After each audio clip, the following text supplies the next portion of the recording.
मध्य प्रदेश में प्रचार अपने चरम पर आता जा रहा है। वहीं बीजेपी की ओर से खुद सीएम शिवराज सिंह ने मोर्चा संभाल रखा है। आज उन्होंने शिवपुरी जिले के पोहरी विधानसभा क्षेत्र में चुनावी सभा की। इस दौरान उन्होंने अपनी सरकार की उपलब्धियां गिनाई और बीजेपी प्रत्याशियों को जिताने की अपील भी की। उन्होंने कांग्रेस की तुलना शिकारी से करते हुए मतदाताओं से सावधान रहने की अपील की। सीएम शिवराज सिंह ने मुरैना विधानसभा क्षेत्र में भी चुनावी सभा की है। उन्होंने कहानी सुनाते हुए कहा कि शिकारी आएगा, जाल बिछाएगा, लेकिन आप साड़ी, कंबल या पायल ना लेकर वोट डालें। उन्होंने पूर्व की कांग्रेस सरकार पर बीजेपी शासन की योजनाएं बंद करने का आरोप लगाया। साथ ही ये भी कहा कि हमने योजनाओं को फिर से शुरू कर दिया है। अगर इन योजनाओं को चालू रखना चाहते हैं तो मामा को जिताना होगा। मध्य प्रदेश के मुख्यमंत्री शिवराज सिंह चौहान ने कोरोना वैक्सीन आने पर प्रदेश की जनता को निःशुल्क वैक्सीन लगाए जाने की घोषणा की है, जिस पर राजनीति भी अब गर्मा गई है। पीसीसी चीफ कमलनाथ का कहना है कि कोरोना वैक्सीन अभी आई नहीं है, शिवराज फोकट की घोषणाएं करते हैं। छत्तीसगढ़ के मुख्यमंत्री भूपेश बघेल ने ग्वालियर में प्रेस कॉन्फ्रेंस की। इस दौरान उन्होंने बीजेपी को जमकर आड़े हाथ लिया। उन्होंने कहा कि ये पहली बार है जब इतने लोगों को बिना विधायक के मंत्री बना दिया गया हो। उन्होंने ये भी कहा कि जनता ने कांग्रेस के पक्ष में जनादेश दिया था, लेकिन उसे तौला गया और कोरोना संकट काल में नई सरकार के चुनाव के लिए उपचुनाव थोप दिया गया। भूपेश बघेल ने आरोप लगाया है कि बीजेपी के लोग इतने डरे हुए हैं कि कांग्रेस की सभा भी नहीं होने दे रहे। उन्होंने कहा कि मध्य प्रदेश में कांग्रेस की सरकार आने से कोई नहीं रोक सकता। वहीं सिंधिया को हरने से कार्यकर्ताओं ने धूल चटाती है, जिससे उनका मानसिक संतुलन बिगड़ गया है। सीएम भूपेश बघेल ने कहा कि वो ग्वालियर में कई स्थानों से गुजरे, लेकिन उन्हें सिंधिया का फोटो नहीं नजर आया। मुरैना में चुनाव प्रचार करने के लिए आए रीवा से बीजेपी विधायक ने कांग्रेस पर जमकर हमला बोला। विधायक दिव्यराज सिंह ने कहा कि कांग्रेस की वादा खिलाफी के चलते ही सिंधिया को सरकार गिरानी पड़ी। वहीं दिव्यराज ने कहा कि दिग्गी का प्रचार बीजेपी के लिए ही अच्छे रहेंगे।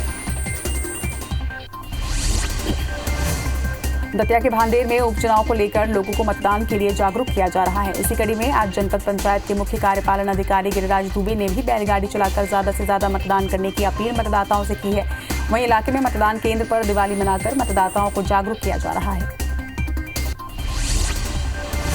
मुरैना में गिरिराज नलौतिया ने इमरती देवी को लेकर कमलनाथ के दिए गए बयान पर मंच से भाषण में कहा कि कमलनाथ ने यदि ये बयान जिम्मी विधानसभा के आसपास दिया होता तो उनकी लाश यहां से जाती। इस तरह के विवादित बयान पर कांग्रेस के पूर्व मंत्री विजेंद्र राठौर ने कड़ी आपत्ति जताई है। प्रशासन और चुनाव आयोग से इस पर संज्ञान लेने की भी उन्होंने मांग की। इस बार उपचुनाव में ईवीएम को लेकर कोई मुद्दा नहीं गूंजा। निर्वाचन आयोग के पास ईवीएम को लेकर एक भी शिकायत अब तक नहीं पहुंची है। बता दें कि साल 2018 के साथ 2019 में ईवीएम की विश्वसनीयता को लेकर निर्वाचन आयोग तक मामले की शिकायत की गई थी। मामले में बीजेपी का कहना है कि कांग्रेस हारने के बाद ईवीएम पर सवाल उठाती है, लेकिन जब जीत जाती है तो उसी ईवीएम पर भरोसा जताने लगती है। वहीं कांग्रेस का कहना है कि ईवीएम को लेकर वो सजग है और मतदान के बाद ईवीएम की सुरक्षा करेगी। मध्य प्रदेश में उपचुनाव के प्रचार से गायब चल रहे पूर्व मुख्यमंत्री दिग्विजय सिंह ने ट्वीट कर सिंधिया पर निशाना साधा है। दिग्विजय सिंह ने ट्वीट किया कि लोकतंत्र महाराज तंत्र की ओर जा रहा है। क्या भारत में सदियों बाद जनता को मिली आजादी को समाप्त करना है? दिग्विजय के इस ट्वीट पर बीजेपी ने पलटवार किया है। सहकारिता मंत्री अरविंद भदौरिया ने कहा कि कांग्रेस ने उपचुनाव से दिग्विजय सिंह को छुपाकर क्यों रखा है। वहीं चिकित्सा शिक्षा मंत्री विश्वास सारंग ने कहा कि दिग्विजय सिंह जब राज्यसभा चुनाव में फूल सिंह बरैया के खिलाफ क्रॉस वोटिंग कराते हैं तब उन्हें सामंतवाद याद नहीं आता। सांवेर उपचुनाव में भाजपा ने युवा मतदाताओं को प्रभावित करने के लिए हाई एजुकेटेड युवाओं को मैदान में उतारा है। भाजपा नेता विनायक कोठरे की ये टीम गांव में जाकर युवाओं को केंद्र और राज्य सरकार की योजनाओं की जानकारी देकर प्रचार कर रही है। भाजपा की इस टीम के जवाब में कांग्रेस ने भी प्रत्येक बूथ पर युवाओं की टीम बनाई है। कांग्रेस ने प्रचार की जिम्मेदारी शिक्षित युवाओं को दी है। इस टीम का सबसे ज्यादा फोकस शहरी मतदाताओं पर है। ये टीम मैन टू मैन पर ज्यादा ध्यान दे रही है।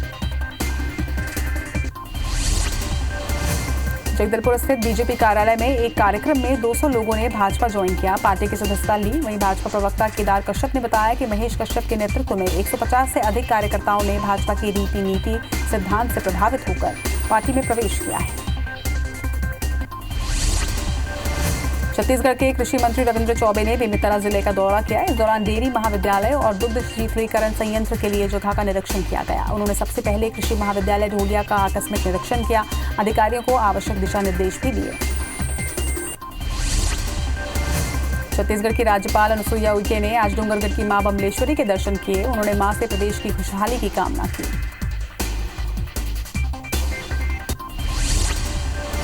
नए कृषि बिल कानून को लेकर एक बार फिर किसान आर पार की लड़ाई के मूड में है। किसान अध्यादेश बिल के खिलाफ राष्ट्रीय किसान संघ ने किसान बिल को लेकर हैंडबुक का विमोचन ग्वालियर में किया है, जिसका टाइटल दिया गया है 3 कृषि कानून किसानों की मौत के फरमान बुक। साथ ही 3 नवंबर को दिल्ली में बड़े आंदोलन का ऐलान भी किया गया है। कवर्धा में आज भाजपा कार्यकर्ताओं ने नगर पालिका कार्यालय को आम लोगों के लिए खोलने की मांग को लेकर कलेक्टर के नाम ज्ञापन सौंपा। उन्होंने कार्यालय नहीं खोलने पर उग्र आंदोलन की चेतावनी भी दी।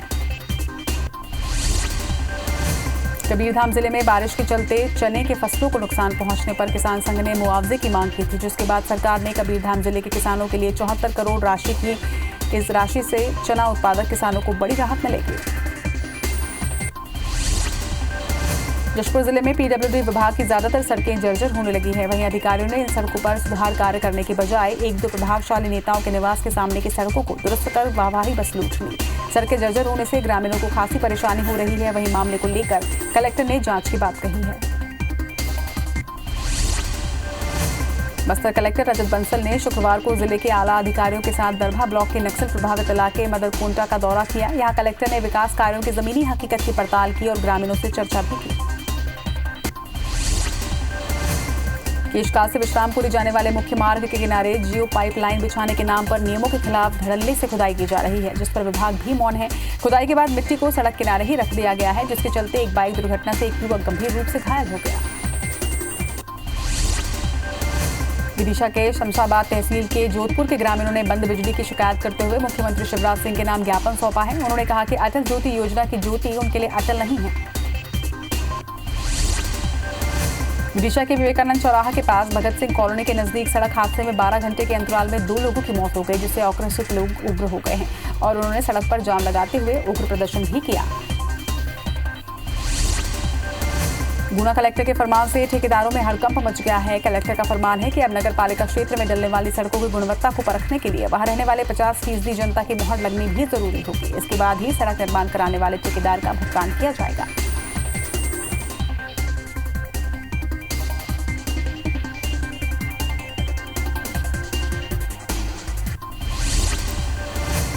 पन्ना जिले के वृंदावन डैम में किसानों के लिए मुसीबत साबित हो रही है। किसान डैम से पानी नहीं मिलने से सिंचाई नहीं कर पा रहे हैं। जगह जगह नहर के टूट जाने से पूरा पानी यहां वेस्ट हो रहा है। ऐसे में किसानों को अपनी खड़ी फसल के खराब होने की अब चिंता सताने लगी है।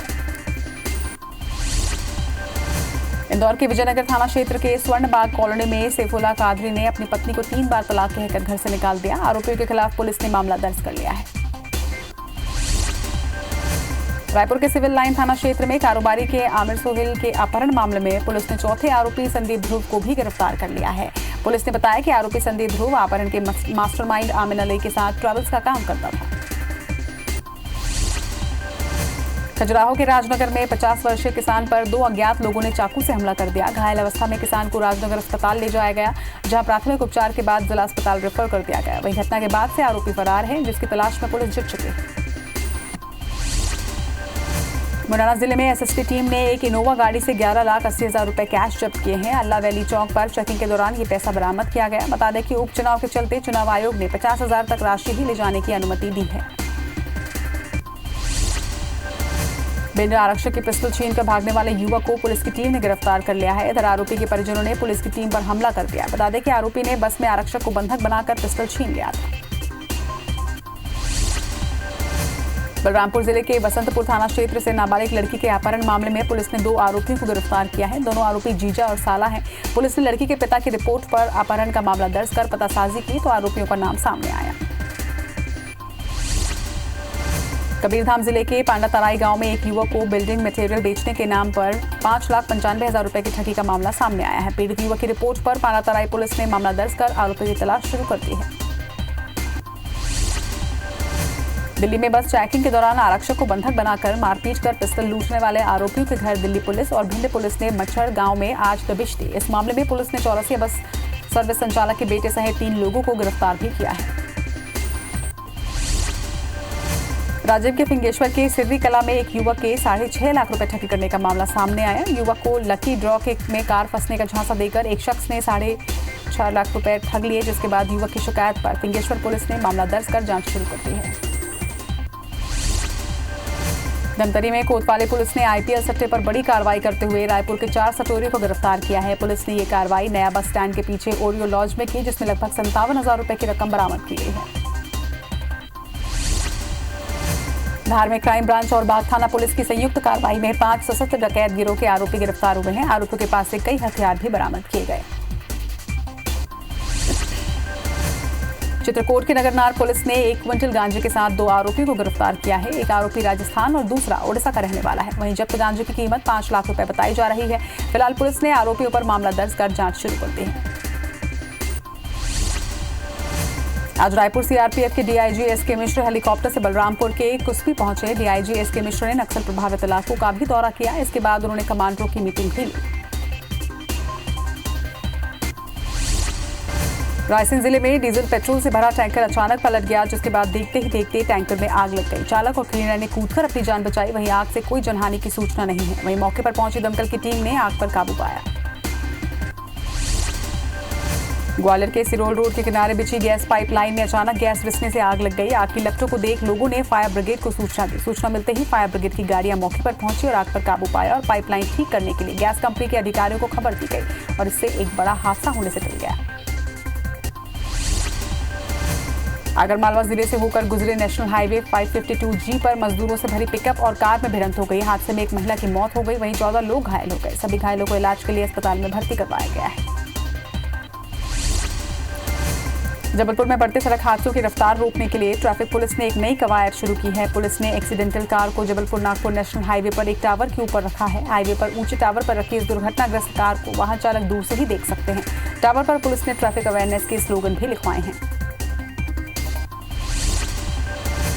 कोरोना वायरस के बढ़ते संक्रमण के बीच भारत की स्वदेशी वैक्सीन को लेकर अच्छी खबर है। ड्रग नियामक संस्था drugs controller general of India ने भारत बायोटेक की कोरोना वैक्सीन कोवैक्सीन के तीसरे चरण के ट्रायल को मंजूरी दे दी है। कोरोना संक्रमण के बीच अब भिलाई निगम में मोहल्ला क्लिनिक के तहत मोबाइल मेडिकल वैन से झुग्गी झोपड़ी वाले क्षेत्र में लोगों को स्वास्थ्य सुविधा उपलब्ध कराई जाएगी। राज्य सरकार ने 5 मोबाइल मेडिकल वैन भिलाई नगर निगम को दिए हैं। कोरोना का हालात जानने स्वास्थ्य मंत्रालय की संयुक्त सचिव ऋचा शर्मा के साथ 3 सदस्यीय टीम राजनांदगांव पहुंची। टीम ने जिले में कोविड-19 के लिए किए जा रहे कार्यों और उपायों का जायजा लिया। निरीक्षण के दौरान संयुक्त सचिव ने हॉस्पिटल में ऑक्सीजन सप्लाई बेड की संख्या बढ़ाने के निर्देश भी दिए। भोपाल में अब तक भले ही 24,000 कोरोना पॉजिटिव मरीज आए हों, लेकिन शहर में 3,45,000 लोग कोरोना संक्रमित होने के बाद ठीक भी हो गए। और सबसे बड़ी बात कि लोगों को इस बात की जानकारी भी नहीं लगी। 7 से 17 सितंबर तक हुए सीरो सर्वे के आधार पर इस बात का खुलासा हुआ।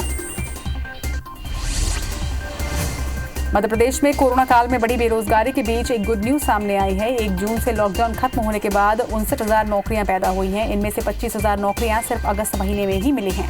कर्मचारी भविष्य निधि संगठन यानी EPFO के ताजा आंकड़ों में ये खुलासा हुआ। सरगुजा में दशकों से चली आ रही सरगुजा महाराज की कचहरी में इस बार लोगों की एंट्री नहीं हो सकेगी। कोरोना के चलते सरगुजा महाराज टी.एस. सिंहदेव परंपराओं का निर्वहन तो करेंगे, मगर आम जनों को इसके लिए अनुमति नहीं मिलेगी। महाराज लोगों से वीडियो कॉलिंग या मैसेज के जरिए दशहरे की बधाई संदेश स्वीकार करेंगे।